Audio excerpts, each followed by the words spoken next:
Hello everybody and welcome to our Stitchers meeting about the Battle of Pinkie Cleugh Tapestry, which is part of East Lothian Council's online heritage festival. Our tapestry will tell the story of the Battle of Pinkie Cleugh, but will also tell the story of Musselburgh through the eyes of the many stitchers who are taking part in making the tapestry. Some of the stitchers are here with us today to tell their stories, so welcome everybody. First of all, I'm Gaynor Allen and I've been part of the project for a couple of years now, and along with us are Ines Visser and Francis Stevens. We're going to be hopefully joined by other stitchers fairly soon. We've also got our chief stitcher, Liz Neilson, and Andrew Crummy, who's the designer of the tapestry. And for anybody who doesn't know, Andrew has created a number of tapestries, which started with the Battle of Preston Pans tapestry, which the battle took place just down the road from us in Musselburgh, and then the Great Scottish Tapestry. And Andrew's worked on a number of tapestries throughout the world and with thousands of stitches by now, I think. So Andrew, we're here to talk about the Battle of Pinkie Cleugh tapestry. So can you tell us a little bit more about how this one came about? Yes, so the original idea is based on the Marian hangings, which were created by Mary Queen of Scots herself, who is part of the story of the Battle of Pinkie Cleugh, is central to the whole thing. And what's on the screen just now is a section of the Marian hangings, which she did later in life, but she was probably Scotland's most famous stitcher. And also on the screen is King Edward, who at the Battle of Pinkie, she was sort of on the other side. But it's really just to show this is just to show you the source material of what we're trying to do, things that replicate this beautiful period of embroidery, particularly in clothing. This is the actual design that I came up with, and these are meant to be really huge pieces of tapestries or embroidery on a large scale, and this gives a better idea of how they're going to look. And in there you will see these little crosses, and that's what we're going to talk about today, about the stitcher stories of why they stitched what they did. That's brilliant. They look absolutely amazing. Is this one going to be, or the size of the individual ones, are these the biggest tapestries stroke hangings that you've done, Andrew? Yes, I think hopefully the idea is to make, but these are the biggest sort of quilts, tapestries, embroideries, whatever you want to call them, I've ever been involved in. But the idea is that when you look at them, they should be spectacular. And I know that there's work being carried out on one of them that's not here, the one of Mary and her mother, Mary de Guise. How big is that panel? That's about 3 meters tall, so wow. 2.5 meters tall. Wow, it's the size of a wall. Yeah, wow, that's amazing, isn't it? So Liz, if we can come to you, you're chief stitcher for this project. How did you come to be chief stitcher? Well, I think the first thing I did was to get involved in the Preston Pans tapestry, which was also designed by Andrew. And I think the idea was to send out pieces all over Scotland, so the people who lived in Eriskay did that kind of tapestry. So coming from Preston Pans and living in nearby Musselburgh, we were given the Preston Pans pieces of the tapestry to stitch. And I've always enjoyed painting, and I just felt it was like painting with thread instead of brushstrokes. And the pieces that I had, some of the walls I stitched are still there, and I actually knew as a child. So that was all very exciting. And how did you make the transition from stitching your own panel in different tapestries to being chief stitcher, and what is the difference? Well, the difference is with Andrew's new tapestry is that it can be a collage of exotic materials and stitching. And to start off with, that sounds a bit demanding, but to start off with, we had the lady stitchers meeting in the Hollies in Musselburgh with some practice work with the sort of squares that will go around the main piece, and some of them were a bit cautious, but they did do some spectacular pieces, and they were the designers. They with help from Andrew to draw what they wanted. They wanted to portray Musselburgh in the terms that they knew Musselburgh. Some of them knew a lot of old customs and things. Some of them were new to it, but it was all very interesting what they produced. That's great, thank you.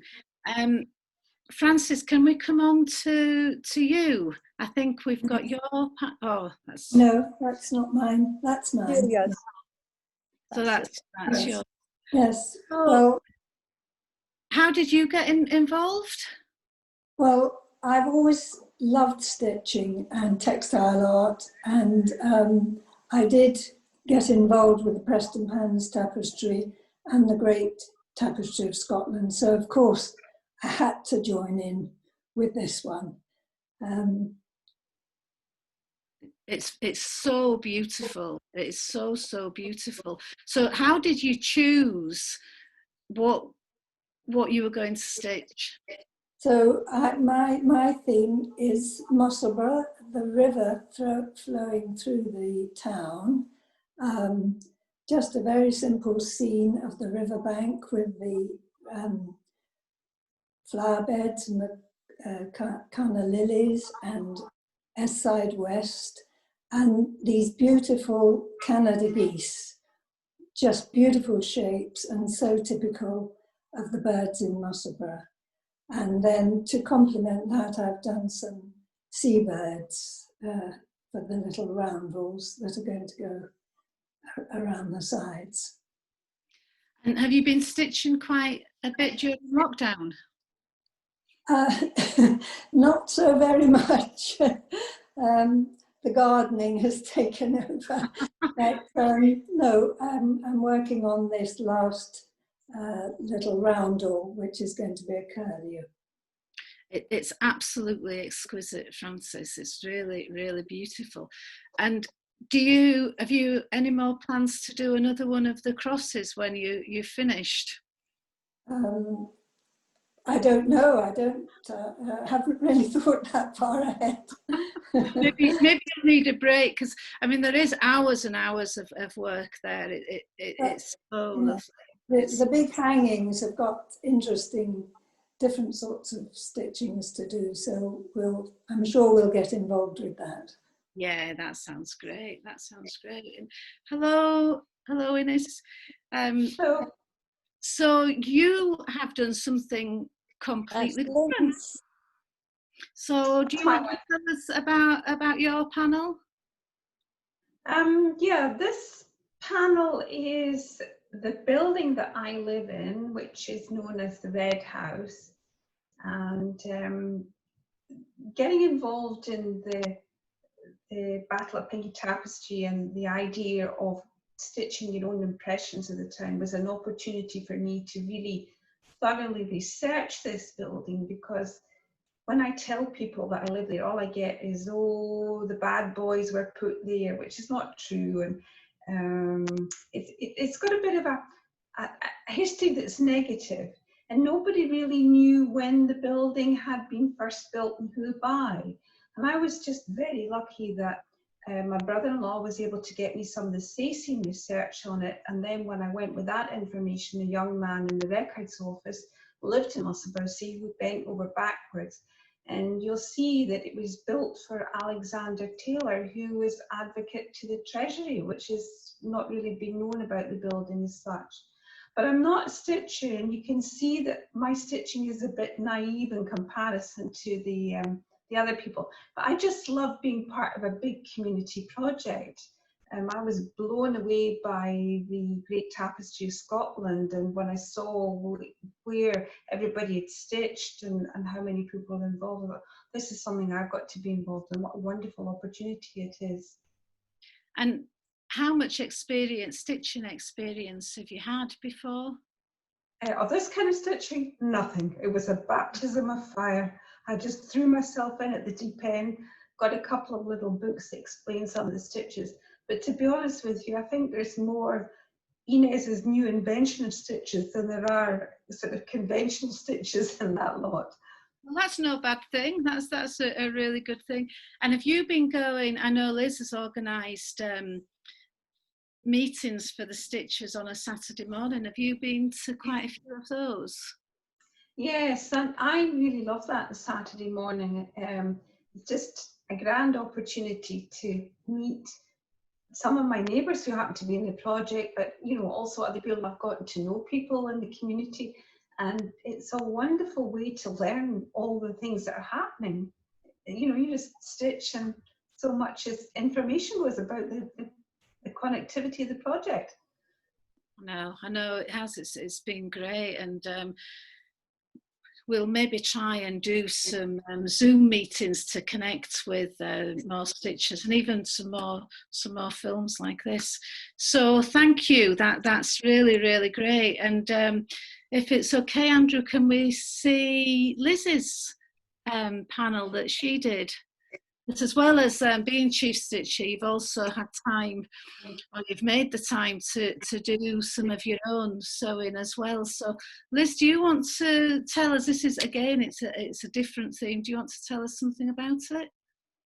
Well, this represents one of the fisherwife ladies, and indeed I found out that through researching this at the Musselburgh Museum that it was Mrs. Williamson, and she lived in the same street as my granny, my Musselburgh granny lived. And I can actually remember her not actually going down and picking the mussels, but I can remember her at her home.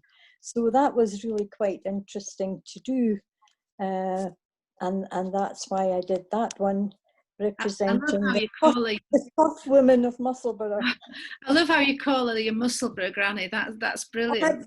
I had three of them. And two in the great granny.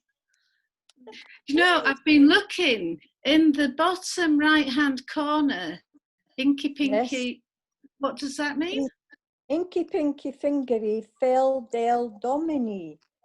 And I found out that the people of Fisheroe, who regarded Musselburgh as another city, when they crossed the Rennie Bridge, they stopped in the middle and they repeated this just to save their souls from I don't know what, from the Musselburgh side. Okay. Do you want to say a little bit about the big panel that you're doing, because you're continuing that in lockdown, aren't you? Well, the big panel is very exciting. Of course, we used to spread it out in the huge table in Fisheroe Centre, but because of COVID, we can no longer use the building. So she has been rolled up safely under my couch for a while. But now that I can have a few people actually inside my home with social distancing, we've had a few meetings with the local stitchers to come and add their pieces, and it's like a collage. We're finding exotic fabric to actually stitch onto the exotic dresses, including embroidery and beads and felted pieces, and it's beginning to grow and look fabulous. It is much bigger than my dining table, so we have to move it about a lot. It sounds really exciting. I can't wait to see it. I've seen the outline of it, and I think I've seen the very early stages, so I can't, Well, I can't that's wait. the picture. The I picture is I've lost, I know, but I've lost you. So my phone went and it's taken the zoom off, so I can't actually see it, so I'll have to go back and see it. So that maybe the next film should be about the making of that huge panel. So also we had our guests from Musselburgh's French town, Champigny-sur-Marne, visiting us, and they put in the first stitches of Marie de Guise when we started the panel. So we've got an international flavour there Yes. as well. Oh, that's brilliant. Well, that's great. I think we've got a very good overview of what's to come. And I know, I mean, how long has the project got? A finite time, or is it just going to go on until it's done? Well, COVID has stopped us actually, so we'll have a lot of catching up to do, but we've now got more experience, so we could maybe bash on a bit more when the time is right. Yeah, and I suppose as we're easing out, people can get together a little bit more than they could. So that's amazing. Well, thank you all. Has anybody got anything that they want to say? Andrew, have you got anything that you want to say? No, just to say that the picture up just now is the drawing onto the linen of the panel that Liz is talking about, and then in that picture the crosses are put roughly in place where some of them are going to go, so it gives you a sense of the idea of how big one of the big panels is. Yeah, and hopefully we can interview more of the stitches. It's been really great listening to them. Yeah, I hope that the next time, even if it's not finished, we can get that big panel here so we can actually see more of it. So that'll be brilliant. But thank you, everybody, for coming along today and sharing your work with us. I mean, this is, I suppose, like most things, it's a journey that we're on, and you know that. It's not necessarily the destination. The journey is as important as the destination, and it has been. It's been lovely to be a part of it, although I'm only a small part of it, and it's been lovely to meet you. So thank you all for joining us, and we'll see you soon.